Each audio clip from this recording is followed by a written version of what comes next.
Hello everybody, welcome back to my channel. आज life process के second session discuss करने वाले हैं और सेकंड सेशन के अंदर आज हम डाइजेस्टिव सिस्टम के बारे में पढ़ेंगे।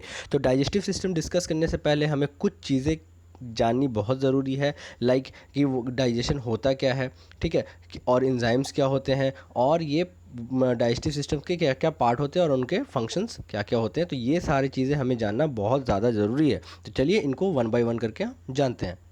सबसे पहले बात करते हैं डाइजेशन की। तो अब देखो, आपके सेल जो है बहुत ही छोटे छोटे होते हैं और जो आप फूड कंज्यूम करते हो वो बहुत ही कॉम्प्लेक्स होता है एज़ कम्पेयर टू सेल। तो सेल को अलाइव करने के लिए हम लोग एक प्रोसेस, मैंने बताया था कि हम लोग एक पार्ट होता है फूड कंज्यूम करना ह्यूमन बींग्स के अंदर बात करें तो, क्योंकि प्लांट तो खुद का फूड खुद से बनाते हैं।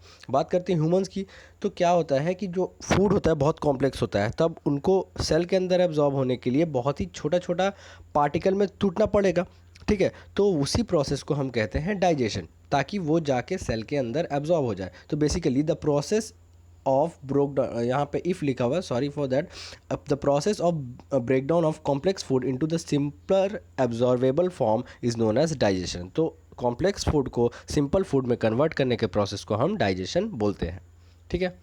अब आइए देखते हैं एंजाइम्स क्या है।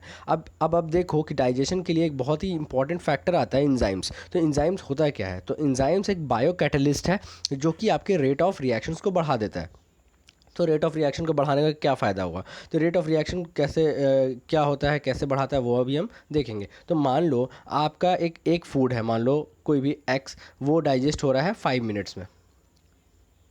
अब यहाँ पे मैंने क्या किया, एंजाइम लेके आ गया मैं, ठीक है, मैं एंजाइम लेके आ गया। अब एंजाइम जब लेके आया मैं, तो ये 5 मिनट बन गया 0.2 सेकेंड। तो आप समझ सकते हो कि ये जो रेट ऑफ रिएक्शन है वो बहुत ही तेज़ हो गया, जिसके वजह से जो टाइम लगना था डाइजेशन में 5 मिनट का, वो अब 0.2 सेकेंड में ही कंप्लीट हो गया। तो अब आपको समझ में आ गया होगा कि एंजाइम क्या काम करता है, ठीक है। तो डाइजेशन के ईच एंड एवरी स्टेप में एंजाइम लगता है। बात करते हैं पार्ट्स ऑफ डाइजेस्टिव सिस्टम की। तो digestive system generally consist of gut and associatory gland.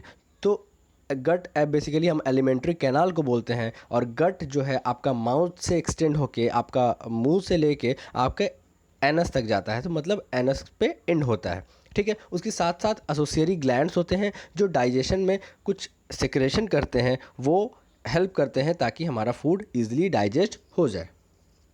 तो आप देख सकते हो यहाँ पे सबसे पहले यहाँ से आपका माउथ से स्टार्ट होता है, ठीक है। फिर आपका ईसोफेगस, इसमें सारी चीज़ें ज़्यादा क्लियर नहीं है, लेकिन फिर भी काफ़ी है समझने के लिए। ईसोफेगस है, ठीक है। उसके बाद देखते हैं लीवर है।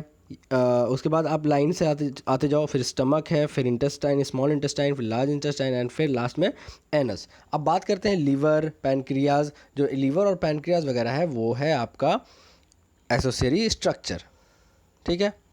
सबसे पहले बात करते हैं माउथ की। तो माउथ जो है उसके अंदर टीथ होता है, टंग होता है, ठीक है। ये बेसिक चीज़ है, आपको पता ही होगा। तो टीथ जो है, हम लोग का जो डाइजेशन का प्रोसेस है वो बेसिकली माउथ के अंदर से स्टार्ट हो जाता है। अब 30% of digestion is started from the mouth. अब माउथ के अंदर क्या है, टंग है। टंग के अंदर क्या होता है, टेस्ट बड्स होता है। और क्या होता है, माउथ के अंदर एक ग्लैंड होता है, सलेवरी ग्लैंड, और सलेवरी ग्लैंड क्या करता है, सलाइवा प्रोड्यूस करता है। उस सलाइवा के हेल्प से हम क्या करते हैं, फूड को प्रॉपरली मिक्स कर लेते हैं। और टंग क्या करता है, च्यू करने में हेल्प करता है। इतना ही, टंग अपीयरेंस के लिए भी बहुत ही इंपॉर्टेंट है। अगर आप देखे होगे अपने घर पे जो बूढ़े बुजुर्ग हैं, उनके टंग ये टीथ नहीं होते हैं जिनके, तो उनसे क्या होता है कि अपीयरेंस थोड़ा सा प्रॉब्लम आता है, उन्हें देखने में उतना अट्रैक्टिव नहीं लगता। जिनके जिनके दांत होते हैं वो थोड़ा सा अट्रैक्टिव भी लगते हैं, ठीक है। अब बात करते हैं टंग की। तो tongue helps in speaking, also they contains क्या, टेस्ट बड्स, ठीक है।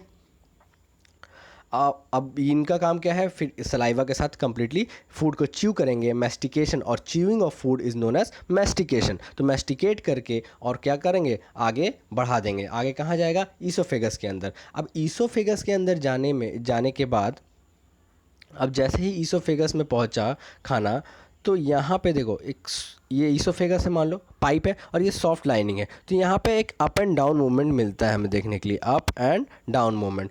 और फूड जो है नीचे की तरफ डिसेंड होगा, होते चला जाएगा, होते चला जाएगा। और इसी अप एंड डाउन मूवमेंट को बोलते हैं सॉरी, इसी अप एंड डाउन मूवमेंट को हम बोलते हैं पेरिस्टैल्टिक मूवमेंट, ठीक है, पेरिस्टैल्टिक मूवमेंट, इसी मूवमेंट को हम बोलते हैं। The up and down motion in the oesophagus is termed as peristaltic movement, ठीक है। अब मान लो आप कोई चीज़ खाए और इसोफेगस से वो वापस आ गया, तो इसको कहेंगे एंटी पेरिस्टैल्टिक, ठीक है।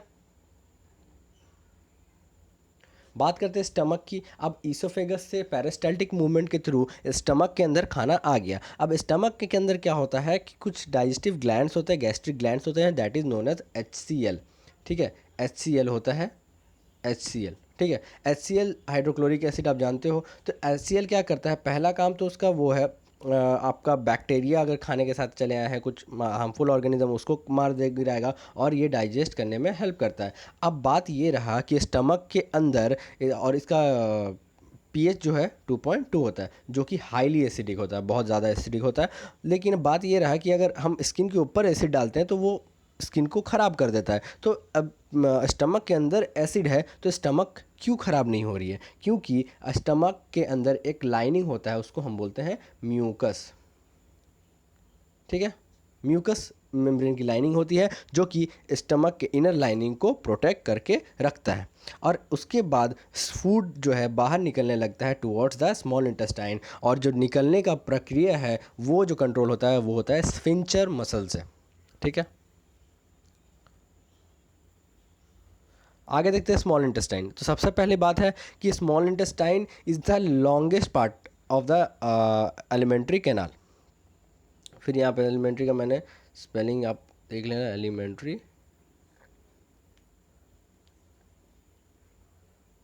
कैनाल, ठीक है। एलिमेंट्री कैनाल का सबसे लॉन्गेस्ट पार्ट है। अब आप बोलोगे कि ये लॉन्गेस्ट पार्ट है तो स्मॉल इंटेस्टाइन क्यों? क्योंकि ये डेंसली पैक्ड होता है, इसलिए इसका नाम हमने स्मॉल इंटेस्टाइन रखा है। हालांकि ये बहुत बड़ी पार्ट होती है अपने एलिमेंट्री कैनाल की। अब बात करते हैं the small intestine is a complete site of digestion. यहाँ पे जो डाइजेशन होता है, डाइजेशन का प्रक्रिया जो होता है, प्रोसेस जो होता है, वो कंप्लीट ख़त्म हो जाता है स्मॉल इंटेस्टाइन में आके। अब बात करते हैं जो इंटेस्टाइन की जो लाइनिंग है वो कुछ उसके अंदर कुछ ग्लैंड्स होते हैं जो कि इंटेस्टिनल जूस को सिक्रेट करते हैं, ठीक है। अब बात करते हैं कि एंजाइम्स उसके अंदर प्रेजेंट होते हैं, प्रोटीन डाइजेस्टिंग के एंजाइम्स जो अमाइनो। अब देखो मैंने बोला कि जो कॉम्प्लेक्स सब्सटेंस है वो क्या होगा, सिंपलर में टूटेगा, राइट। तो कॉम्प्लेक्स जो है सिंपलर में टूटेगा, तो प्रोटीन का जो सिंपलर फॉर्म है उसको बोलते हैं अमाइनो एसिड। तो जाहिर सी बात है जो आपका एंजाइम जो प्रोटीन है वो अमाइनो एसिड में टूटेगा, कार्बोहाइड्रेट जो है अपने simpler form that is glucose में टूटेगा, और फैट्स जो है अपने simpler form fatty acid and glycerol में टूटेगा। अब जो इंटेस्टाइन की वॉल होती है, इंटेस्टाइन की इनर लाइनिंग जो होती है, ठीक है, उसमें एक फिंगर लाइक प्रोजेक्शन होता है, ठीक है। इस तरह से फिंगर लाइक प्रोजेक्शन होता है, इसको हम कहते हैं विलाई, ठीक है। और विलाई जो है सरफेस एरिया को इंक्रीज करता है ताकि ज़्यादा से ज़्यादा फूड उसके अंदर एब्जॉर्ब हो जाए, ठीक है। बात करते हैं एसोसेरी ग्लैंड्स की जो हेल्प करते हैं डाइजेशन में, ठीक है।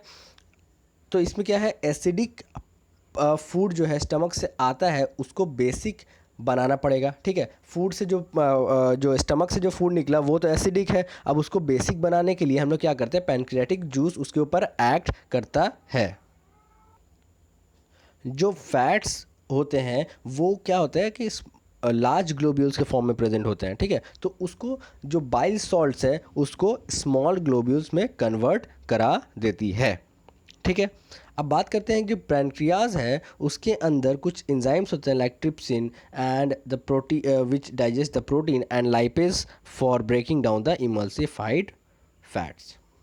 अब आते हैं, इतना बात ख़त्म हो गया सारी चीज़ों की। अब बात आता है लार्ज इंटेस्टाइन का क्या काम है भैया। जब स्मॉल इंटेस्टाइन के अंदर सारा डाइजेशन होना ही है तो लार्ज इंटेस्टाइन क्यों दे रखा है? लार्ज इंटेस्टाइन के पास अब खाना जाएगा, जो आपने डाइजेस्ट कर लिया जो पार्टिकल, अब जो डाइजेस्टेड फॉर्म है वो अब जाएगा लार्ज इंटेस्टाइन के पास। तो जो भी बचा खुचा वाटर होगा ना, तो लार्ज इंटेस्टाइन उस बचे खुचे वाटर को अपने पास रिटेन कर लेगा, और जो सॉलिड फॉर्म होगा वो एनस के थ्रू बाहर हो जाएगा। इन दिस वे हमारा डाइजेशन कंप्लीट होता है, और हमारा ये पोर्शन भी उसके साथ साथ कंप्लीट होता है। तो अगर आपको ये वीडियो पसंद आया हो तो अपने दोस्तों के साथ शेयर करना, लाइक करना, कमेंट में बताना कि आपको ये वीडियो कैसा लगा, और जो भी आपको अगर कुछ क्वेश्चन से डाउट है इसके रिगार्डिंग तो आप मुझसे कमेंट में पूछ सकते हो। Thank you and have a nice day.